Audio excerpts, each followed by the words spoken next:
Fly chick coming through. Nice to meet you. Glad you came too. Like your style and you know you got moves. You spit game. Well, hello everybody, and welcome to another episode of the Fastlane Collective Japanese Grand Prix edition.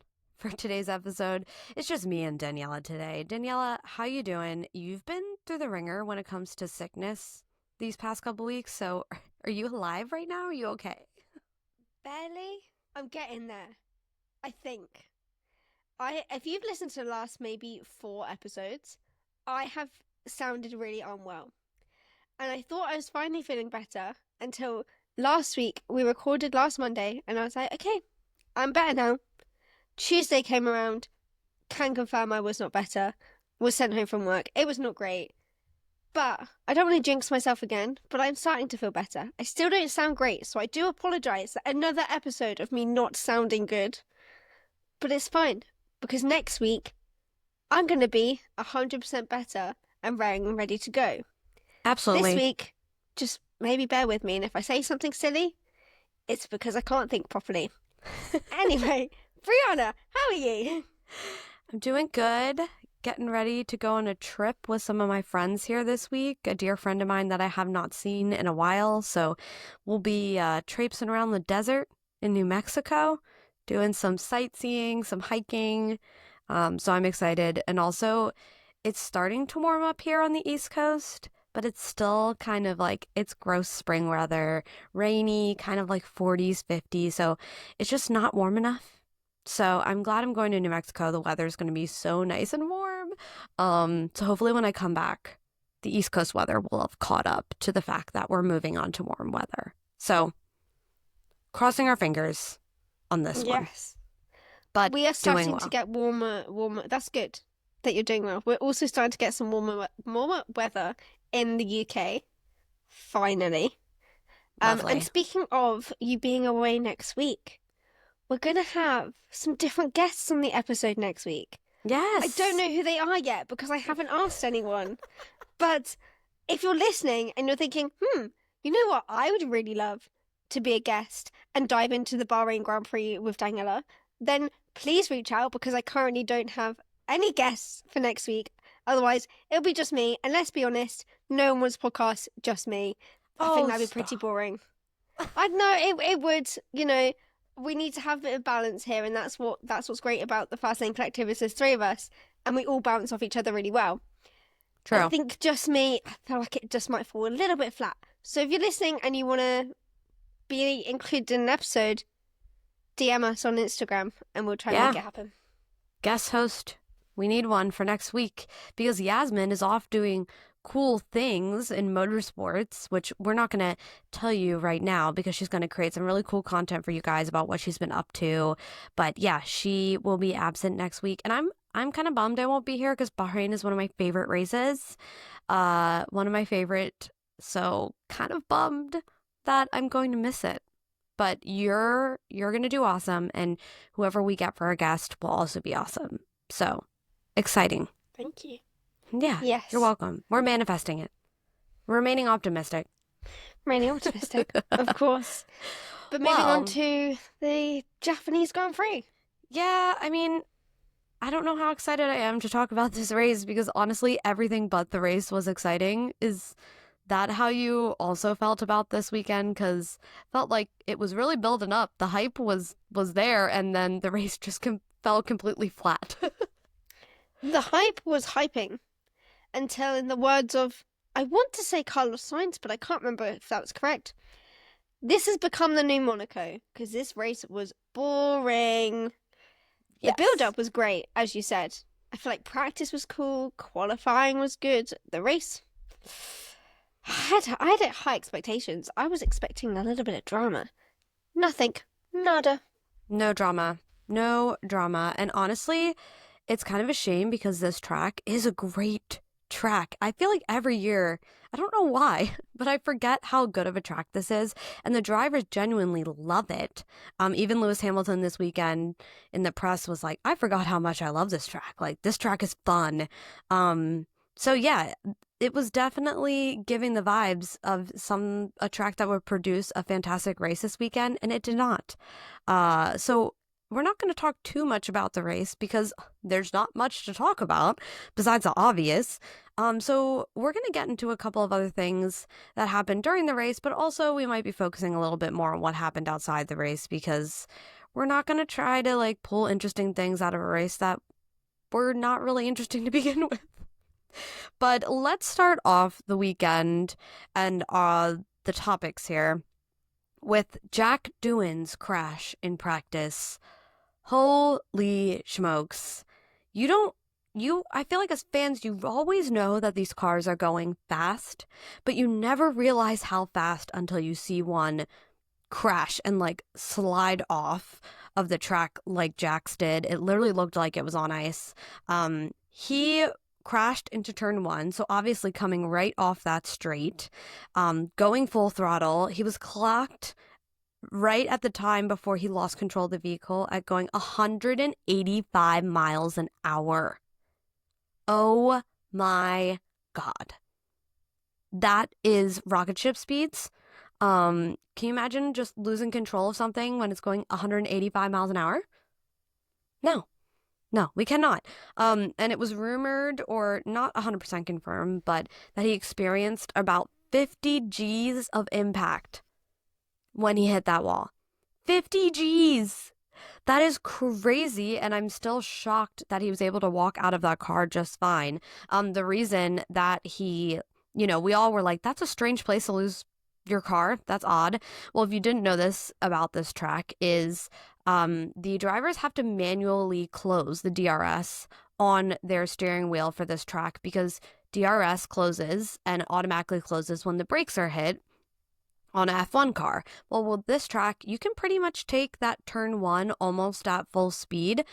So they're hitting the brakes much, much later in that turn. So they're needing to manually turn DRS off when they're ready. And Jack Doohan just forgot, didn't do it. Maybe there was some sort of malfunction, but that's what caused him to lose control coming right off that straight. Daniela, like, when we see these types of crashes, I go back to like Guan Yu Zhou's crash a couple of years ago.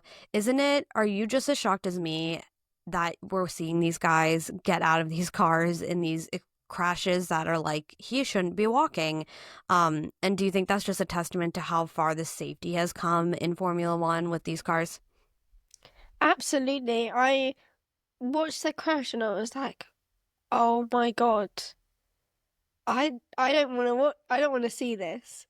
There's only been a few crashes that have made me feel like that in kind of recent years. Zhou Guanyu was one of them, but when the Zhou Guanyu crash happened, I was at Silverstone, but I was like maybe half a track later, I was quite a few corners around the track, so I didn't know it had happened. I didn't see it. I didn't know it happened until an hour after it happened because no one could find out what was going on. So watching Jack's crash was very different because I watched that live, as live as you can get on Sky Sports. But I'm so shocked that he really got out and was like, yeah, I'm okay. I was like, you're okay? Your car is literally destroyed. Like, I don't feel like you could destroy it any more than you have. And you're like, yeah, I'm okay. Mind blown, because I feel like I would purposely be like, no, guys, I'm just gonna stay here. You guys can lift me out. I'm not doing anything, because that was rough. Like, how did he just be like, yeah, that's fine? Footballers get kicked and they're rolling around on the floor in so much pain, supposedly, and F1 drivers crash their cars at 50G and they get out and they're like, yeah, everything's fine. No, Sorry? I'm fine. Unfazed. I mean, when he did get out, he was definitely a little woozy. You could see him like kind of like woo, like wobbling, getting his feet back under him. But yeah, it was amazing, and we're so glad to see like drivers have these incidents or these crashes and still able to get out of that car. I think the FIA has done a really great job with developing these cars and the safety so that these drivers can do what they do and have these pretty serious crashes. Without the safety features on that F1 car and the way it's built to protect the driver, I know, like, no one would survive that. That is a life-ending type of crash. And now, like, looking at where we are in 2025, and seeing like how these things can happen and these drivers can still be safe. I think what's more interesting to me about this situation is when I watch that crash and watch him get out, I was like, yeah, there's no way he's racing the rest of the weekend. One, how are they going to get that car back together? Because the whole thing's gone. Like, we're starting from ground zero with this car, basically. And then two, like, the impact had to be so hard. The G's, does he have a concussion? Like, part of me was like, there's no way he's going to be racing this weekend. Like, he's at least got a concussion. Like, there's no way he doesn't. And he was able to race. Like, were you also just as shocked about Jack Doohan being able to race this weekend after that crash? I immediately thought, okay, that's his weekend written off. And as you said, like, the car, I don't feel like we give enough credit to the mechanics and the engineers to fix these cars back together in perfect condition after an incident like that. Every single time a driver crashes in practice or qualifying and the team rebuild the car and get it ready for race, I'm like, there's some magic going on there, because how is that humanly possible that you've been able to do that in like less than 24 hours?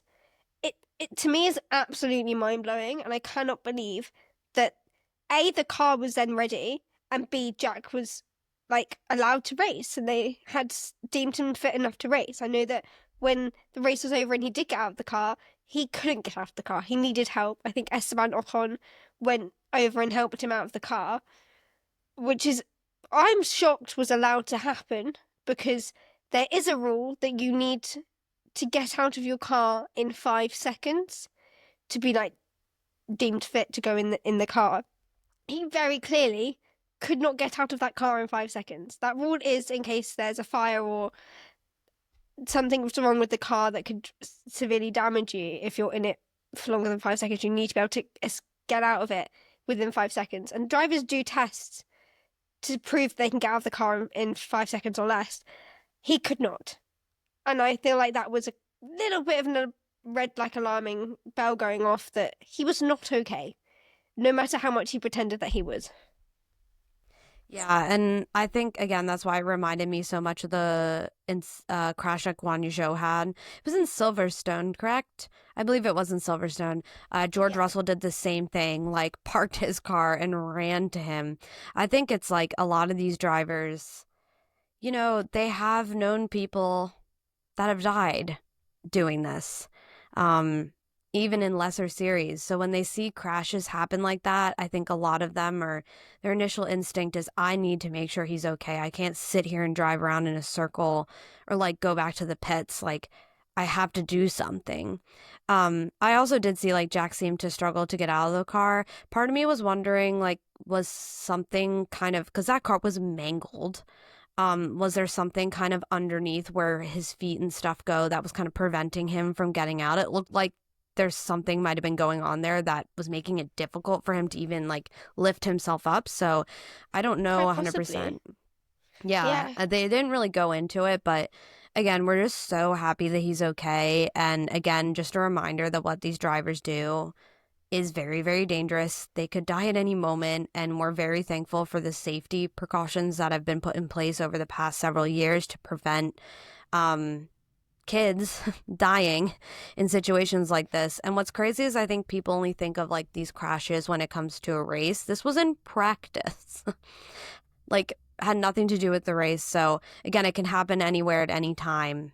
But we're so thankful that he's okay, and so thankful that he was able to continue the rest of his weekend and try to go back out there and redeem himself a little bit, just mentally for himself. Like, for us, Jack, you didn't need to redeem yourself, bro. Like, the fact that you even got out of the car was redemption enough. Like, I don't need proof. I'm just happy that you're alive, and the fact that you even were driving the rest of the weekend is a straight up Superman type move. Honestly, crazy. 50 G's of impact, 185 miles an hour, like crazy. Anyways, let's move on to another hot topic that was going on this weekend. Obviously, Yuki Tsunoda's debut race at his home race with Red Bull. Now, Daniela, we talked about this last week. You were very nervous. I know this weekend was going to be full of stress for you. You were very nervous. How do you feel about Yuki's overall performance this weekend? Not just on track, but how he responded to a lot of the questions that were coming at him from the press. I was hoping that Yuki was going to get into the points, so I won't lie, I was a little bit disappointed. And after qualifying, I was a bit stressed. I did say in the last episode that if Yuki didn't win, then I was just going to be stressed. So I feel like, yeah, I have to admit I was stressed. I think he handled the media quite well. I think he kind of, he was careful with what he said. I could see he was really trying to think about what he was going to say, how he was going to say it, and not get himself or the team in trouble. And I think it's hard when you've got all eyes on you. You know you might accidentally step a toe out of line and you really don't want to. You're going to try and be as careful as you can. And I think it was difficult for him because I think there are probably things that he does want to say but knows that he can't. But I think that he handled the media well going into this weekend. I just was hoping for some points, especially at his home Grand Prix. Yeah, I know. I don't want to say it was a bad result for Yuki Tsunoda this weekend because I don't think it was bad. Again, I think it was expected. This is the first time he's driving that car. I didn't really expect him to be on the podium. I might have expected him to be in the points. Granted, he finished in 12th place and didn't make it to Q3 either in qualifying. So it was slightly disappointing, but not shocking. I think all of us wanted a very fairy tale moment for him this weekend, which obviously we all knew was pretty far-fetched and very fairy tale-esque. It might not happen, but I think he handled himself well. I think we saw all of the Red Bull drivers, VCarb and main Red Bull team, being very careful with what they said in the media this weekend, Liam included. How did you feel about how VCarb took kind of like bringing Liam back into the fold? We saw they like made a little sign for him as like a welcome back, but then we also saw some mixed comments from the team principal over there as well about Liam versus Yuki. What are your thoughts on that? I liked the team kind of welcoming him back, and I think, they were trying to keep spirits up, which I think was quite nice. In the comment you're referring to, I think Frank Toss is that his name? I think that was is that? Yeah. I don't know. Yeah, that is his name, right? Francis, yeah. Yeah. He is I don't think he is the team principal anymore for VCarb. Am I right in thinking that? I think hold on. I thought he left when it was still AlphaTauri. We will just fact check because I don't want to say things wrong. Okay, sorry. Oh yeah, former AlphaTauri boss Francis. Okay. Okay. Yeah, so I think that, he was former team principal. Interesting comment from him. I wasn't expecting it, I won't lie. For those who may not know what he said something along the lines of like, was it something like Liam was never going to do well in that seat, and it was always like Yuki's always going to be faster. Yeah, I have the quote. He said, you can give Lawson 100 years and he still wouldn't be as fast as Yuki. It's a very simple decision. And it's like, well, if it was a simple decision, then why did we even go with Lawson in the first place? But yeah, that's kind of rough. It's like, ow, like I think I made a comment on something on TikTok and I was like, let's just really beat the kid while he's down. Like, Jesus. Yeah. That was rough. I don't like that comment. I don't think it's nice. And interesting that it came from a guy who's helped you with your career so far. Makes me question what their working relationship was like when it was AlphaTauri. Yeah, interesting. Yeah, very strange. That his former team boss would say that. And pretty harsh words, and you think it's kind of like, you're right, like it's not something nice to say. Sometimes the truth isn't nice, but I felt like it was completely unnecessary. Like, this kid has just gone through the ringer. Like, I could see in a lot of his interviews this weekend, he was just trying to hold it together, like go through the motions and just try to focus on the task in front of him instead of revisit what has just happened to him over the past week. Obviously, it's probably very difficult for Liam as it's being brought up in every single interview he's doing. So yeah, it was interesting. And then we talked about this as well, but last week, if you didn't listen to the episode, Max liked a comment, a post on Instagram that basically said like Yuki and Lawson are being treated unfairly, like Lawson wasn't given enough time nor an actual fair shot at proving what he could do in that car, and basically saying like this is skewing on the end of bullying instead of like trying to help your drivers. And Max liked it. And he was asked about that in a press conference. And Max was basically like, yeah, I liked the comment. No mistake there. So it's interesting to see, like, it feels like things within that Red Bull team are very tumultuous. You know, there's tension. We're all trying to put on a good face. I think I'm just right now curious to see kind of how they handle it if Yuki is not performing as well as they would expect it. Sorry, I'm like distracted and laughing because if you're not watching us on YouTube, this like thumbs down bubble is just appearing. It's like reading my thoughts, but it's just appearing on screen while I'm talking. It's like, whoa, the computer knows I'm upset about this. It's no bueno. But yeah, I mean, I think they all did a good job. They stayed calm. Both Liam and Yuki did a good job in their interviews with not trashing one another. Sorry, the thumbs down button just continues to appear. I don't know what I'm doing to make it think I need to like thumbs down. I'm not. That's so funny. Oh my God, what a weird thing to have happen in a podcast. Apologies for all of you who can't see what's going on. But if you want to laugh with us, feel free to go to YouTube and watch us on YouTube this episode. But overall, I think Yuki had a okay weekend. Nothing crazy, nothing amazing. I think a very expected performance from him, seeing that he's just getting his handle on the car.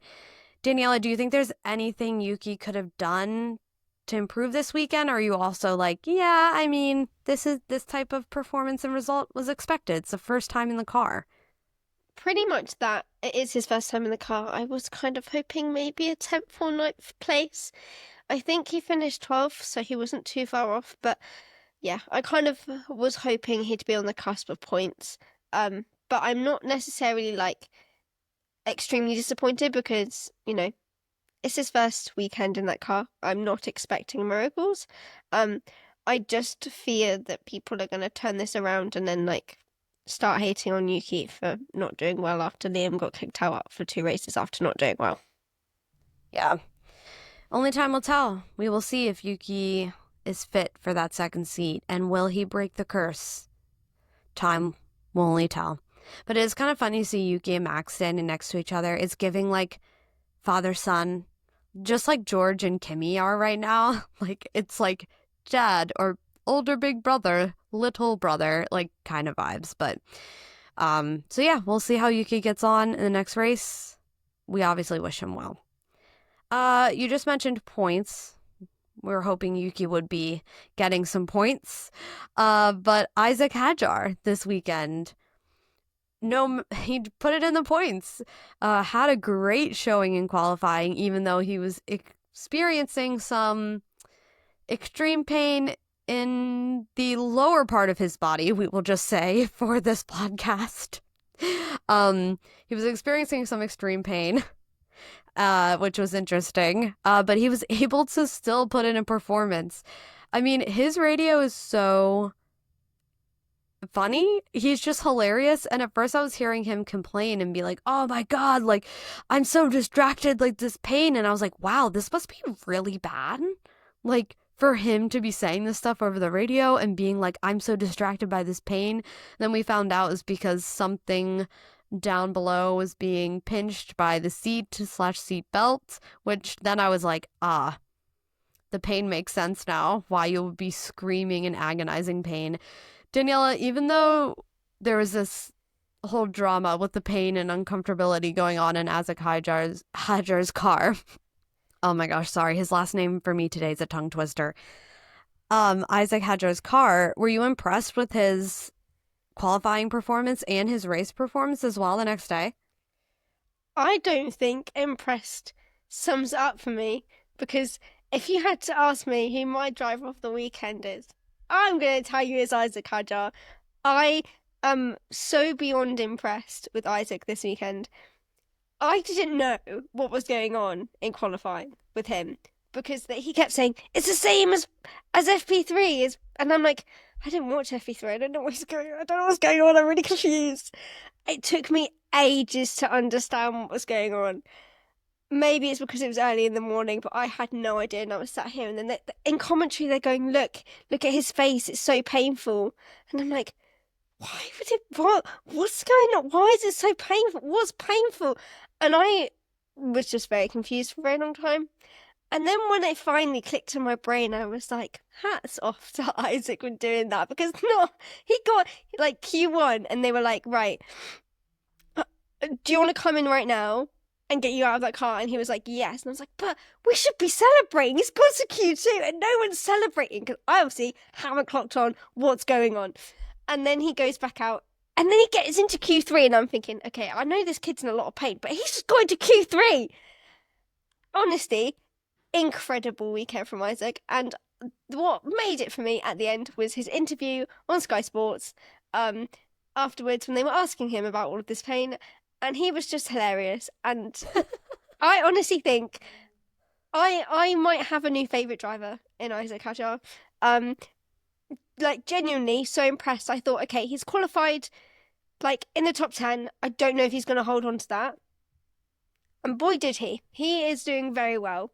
If we look at Australia, we look at the tears, we look at the disappointment, and now to Japan, just absolutely incredible, Isaac. I feel very proud. I feel like a proud older sister.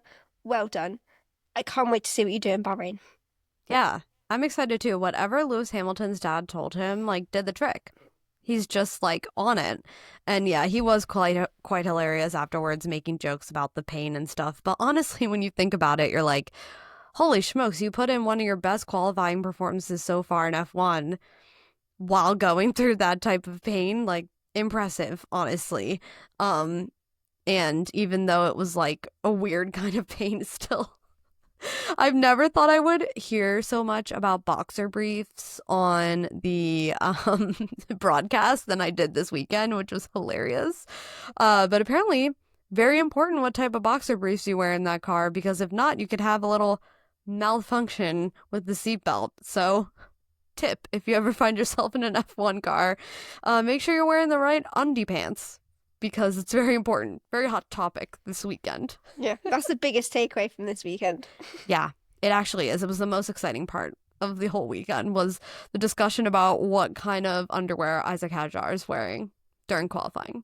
But yeah, honestly, stellar performance from him, finishing in P8, first points in F1 as well this weekend. Just fantastic. And he seemed very happy with this result as well. So definitely one to watch. Somebody that also had their best weekend of the season so far, Max Verstappen. The man is back. Super Max is back. I mean, holy crap, was that qualifying performance in Q3 something that was just absolutely magic. Glimmers of the Max Verstappen we know and love. Daniela, what are your overall thoughts about Max's performance? And do you think he needed this, like, good weekend and this good boost of confidence for himself? Yes, I think his biggest rivals have been the McLarens, and he kept them at bay the whole weekend, which he needed. I was so shocked by that qualifying lap. Incredible. Records have now been broken. It was amazing. I did then think, okay, this, in my mind, is going to lead to a Max win. I did kind of know that going into it. I was expecting more of a battle between him and the McLarens. I thought the McLarens were going to chase Max down. They've proven they have the pace. So actually, I'm quite disappointed that the McLarens didn't quite reach Max to have more of that battle. I know that they did in the pits, but I was just like I was like, oh, okay, that was a bit boring. But really happy for Max and Red Bull. Definitely a massive pick me up. I could feel the tone of Max. Not that he'd probably ever admit it, but I could feel like the tone in his interviews and things was that it has been disappointed this week, like this season so far. Like he's kind of been like, oh, like I was winning and no, I'm not. But he still was kind of being like, everything's okay. It's all right. Like it's not the end of the world. It's all okay. But then after his win, his tone slightly lifted. And yeah, I think that is going to add to a more interesting season. So I'm looking forward to that. But again, a bit disappointed that McLaren didn't kind of put up a bit more of a fight. But that kind of leads nicely onto that lovely incident in the pit lane with an expensive lawnmower, as Max Verstappen so graciously referred to it in the driver's cool down room. Yeah, really quickly, just to like emphasize before we move on to that, the most exciting part of the Japanese Grand Prix. Max was 1/100th of a second more than like that's the tiniest little sliver. 1/100th of a second was between Max Verstappen's qualifying time and Lando Norris's qualifying time. That is the Max Verstappen we all know and love. He is literally splitting hairs when it comes to things, and he's able to get those teeny tiny little things that seem insignificant in a drive. He's able to pull that all together and just like put in a cracking lap like that, like he did, and it's just absolutely amazing. It was his 41st pole position of his career, which is also pretty cool. But it was also the most excited I have heard Max in a long time. Max is also always pretty like level-headed. So I think when we talk about, oh, does Max need a confidence boost? People are like, it's Max Verstappen. Like, he's so confident and he's so chill. Like, he doesn't need a confidence boost. But when he was told over the radio that he got P1, I haven't heard him in so long like express himself the way he did over the radio. He was like, yeah, let's go. Like, I haven't heard Max like that in a while, which I think is just tells us how maybe where his mental state is right now. I agree. To hear Max be excited, like actually excited about something. I genuinely don't remember the last time that we had Max like this. It was so refreshing. I was like, yes, you really deserve this, Max. Like, be excited. I'm glad that he's showing that, because I feel like sometimes he's like not afraid to show it, but it's just he doesn't really. It's not that he doesn't care. That's not the right word, but like he just like it's like, okay, I did well and I got first. Yeah. But then this so it was expected. Like, yes, I got first, and I was like, yes, I'm loving the energy, Max. Let's bring that every week. Let's not get bored. Let's not get complacent. Let's bring that energy every pole position. Absolutely. Yeah, it was really great as a fan to hear him that enthusiastic about something, because we haven't heard it in a while, because he's so used to just like winning all the time. But you brought it up. Let's go back to it. The most exciting part of the Japanese Grand Prix was Max Verstappen and Lando Norris dueling it out in the exit of the pit lane. I heard a lot of people saying this online, and I myself was also like, McLaren, why'd you do that? Like, don't get me wrong, most exciting part of the whole race, but it didn't seem to make that much sense, because being able to beat Max in the pits like that and get out before him was probably very, very unlikely, next to impossible. Do you think they were just kind of playing with the odds and just being like, let's just take a shot? Like, who knows? Red Bull could screw up his pit stop and then we end up coming out in front. What do you think their thinking was there? I was expecting an undercut, and then they pitted Oscar. So I was like, okay, well, that's not going to happen now. And then Lando and Max pissed at the same time, and I was like, well, this is screwed, isn't it? Like, I was like, that's race over then, isn't it? So I don't know what they were thinking, because I really genuinely believed that their strategy was going to be undercut, and it was not. It really was not. I also, maybe I'm looking at this wrong, but felt like it was a little bit of an unsafe release. But I feel like I'm the only person with that opinion, so I'm probably wrong. But it just felt like McLaren could have waited a tenth of a second, it'd been fine. But it did just feel like a little bit too early that they were too close together going into that exit. What are your thoughts, Brianna? Do you agree with that or not? Again, I don't think there's any hard and fast rules. Of course, shocker, the FIA doesn't have any, like, if you're within this amount of length between the front of your car and the back of the one in front of you, it's an unsafe release, or you've hit each other. Like, there's no real rule to measure against. So I don't know if I would call it an unsafe release, because they technically, if Lando wasn't trying to fight for first, he probably would have just slowed down and come right behind Max properly. But because they're dueling it out there, I guess for me, for McLaren, I think they were just throwing shit at the wall and seeing if it stuck. Like, they were like, okay, either we take this chance and it works out and maybe Red Bull have a crappy pit stop and we get out first, or we try this and we're in the same exact spot we were in when we went into the pits. So I don't really understand kind of why they decided to take that little chance, but who knows? Maybe they were just like, let's just try it. Like, this could be a chance for us and let's take it. And worst comes to worst, we're in the same spot we were. That's kind of how I felt that situation was for them. And especially, we know this track, the tires were tire wear, tires were becoming a little tricky this weekend. So who knows? But I mean, I think it made it for interesting. I think Lando's very lucky that he didn't lose it on the exit. He could have ruined his whole race there by trying to kind of like beat Max. And I think Lando even said in the cool down room, like, he didn't really realize how fast the grass was coming and like where exactly it was. Because in the cool down room, he's kind of said like they were watching it happen on the screen and he was like, oh, grass. Like, it kind of took him by surprise, it sounded like. So that I found was interesting. And obviously grass was a very hot topic, pun intended, this weekend, because it kept lighting on fire. So I was like, this is interesting. But I mean, it made for some spice, or the only spice that happened this entire race. But yeah, Lando could have binned it for sure there, and that would have been it. So who knows? But fun times, Lando Norris and his expensive lawnmower. But now that this weekend is over, these two obviously battled it out. I think they did a great job, all of them. That's why we didn't see much drama between them, because they were all really on the top of their game at the moment, not making any mistakes or letting any advantages to the other. But now Max and Lando are 1 point apart in the championship. Now, granted, this is only the third race. We're only 3 races in. I'm already like, what race is it? It's gonna be a long season.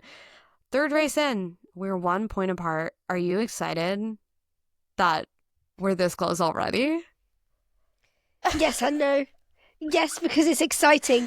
No, because now that I've just had this feeling that Max is just going to take it, and then we're not going to have much of a battle the rest of the season. But I'm going to remain optimistic and hope that, it's going to keep getting down to like 1 point, and then it's going to separate and it's going to come down. That's what I'm hoping. Will it happen? I mean, who knows? Who knows?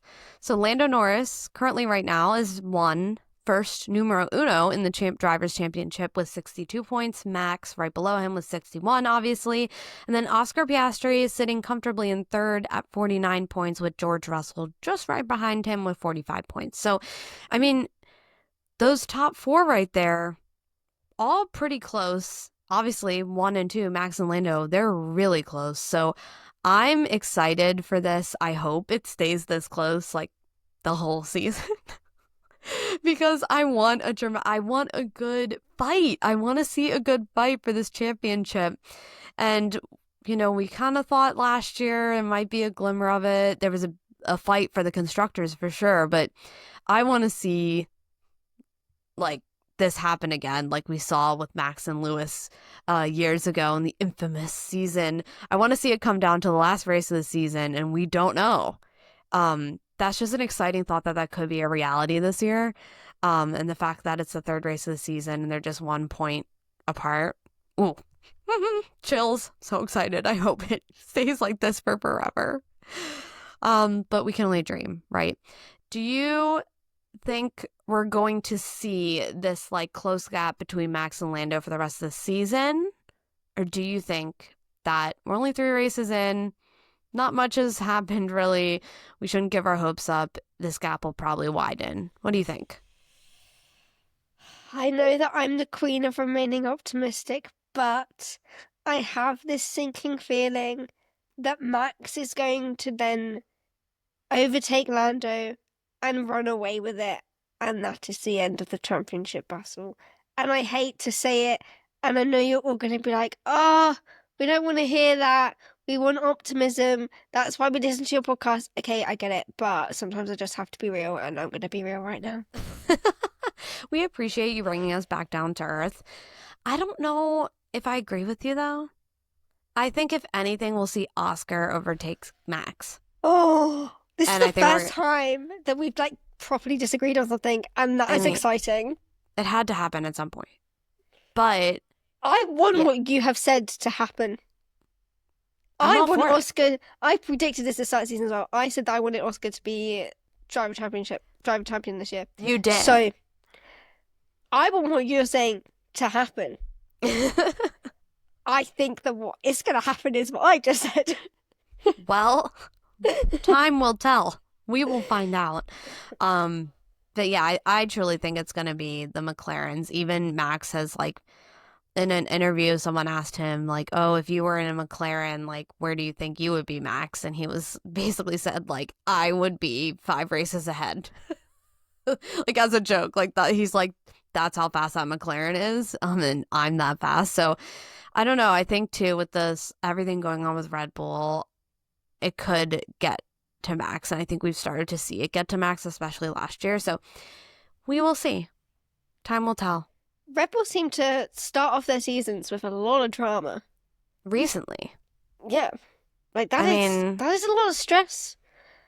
Why? I mean, there's 2 common denominators at the top of that Red Bull team that seem to be causing it. But that's Wonder another who that podcast is. for another time. Yes. Or listen to 2 podcasts ago. All right. Let's wrap up this episode with some FIA goofiness. As always, we got to talk about it. But we had 2 fines slapped on 2 different drivers this weekend for 2 different reasons. One was for Carlos Sainz. Awkwardly wasn't fined for, practically causing a crash with Lewis Hamilton during qualifying, but was fined because he was being evaluated by a doctor and was late to the national anthem because of health reasons, which is just seems a little extreme to penalize somebody. It's different if it's like, oh, you're penalized because you decided you wanted an extra espresso shot before you went out. It's like, no, I was at the doctor because I was unwell and was making sure I could drive properly. And then Alex Albon getting slapped with a fine for coarse language over the radio. Surprise, surprise. Daniela, do you think this is just more FIA tomfoolery? Yes. Your driver was literally going to the doctor to make sure that they were okay and fit enough to race. Why are you penalising them, okay? It is not their fault that they missed a national anthem. They were being tested to make sure that they were fit enough to drive. Simple as. Second point, this goes back to the whole FIA swearing ban. Why? I understand that it came across rude. I get it. But this has happened in other championships where the driver has not been fined, and this has happened this year since the swearing ban has been put into place. So please be consistent. If you're going to fine one driver, why are you not fining another? Why are we fining in general? Because, the whole point of this is ridiculous. Second of all, you're saying it's because you don't want children to listen in on these, but the broadcast plays them out anyway. There, I've said it. That's what we do. We're just going to play it out because it makes it more spicy and fun. And they still played it out. Obviously, they bleep the bad words. Mm-hmm. That's what we do. But we're still going to put it out because it makes it fun. So what is the point of the swearing ban? Because we're going to bleep anyway, regardless if there was a ban or not. I guess it's just to deter the drivers from doing it. But do you know what's funny is on the same topic of swearing and the FIA ban. Well, first, let me go back to the Carlos Sainz thing. I understand that it's a rule you have to be at the national anthem, but I think there should be one exception, and that should be for a medical emergency. And this seemed to be a medical emergency. Drivers don't often do these last minute things, especially this last minute. So it had to be pretty serious to be taken care of, and I think that should be an exception. We wouldn't want to not have a driver go see a doctor so they can make the national anthem and then go out there and drive and be unfit and possibly something worse happen. Safety. But I think that fine is absolutely ridiculous, and they should probably take a look at that rule and see, like, okay, what exceptions should we allow? Medical emergencies should be one of them. For the swearing, obviously it's been a hot topic for all of this season, for the beginning. And last night I was working on a happy birthday post for Oscar Piastri, which, by the way, happy birthday, Oscar Piastri. It was yesterday, so well done, my friend. I'm glad you got a podium on your birthday. But happy birthday, Oscar. Anyways, I was looking through photos on Instagram to put in his little happy birthday post we made for Grand Prix Girl. And there was this post that he posted, this picture of himself walking through the pits. And I just so happened to see this. Now, if you're not watching us on YouTube, you can't obviously see this, but I'm going to hold it up to the screen. I zoomed in really far. In the background of Oscar Piastri's picture, there's a sign on a door that's behind him, and it says, "No swearing in the cool-down room." Literally says that. I'm holding my phone up for those of you who are listening, but I was like, oh my God. I can say why that would be. Give us the behind the scenes, please. Okay.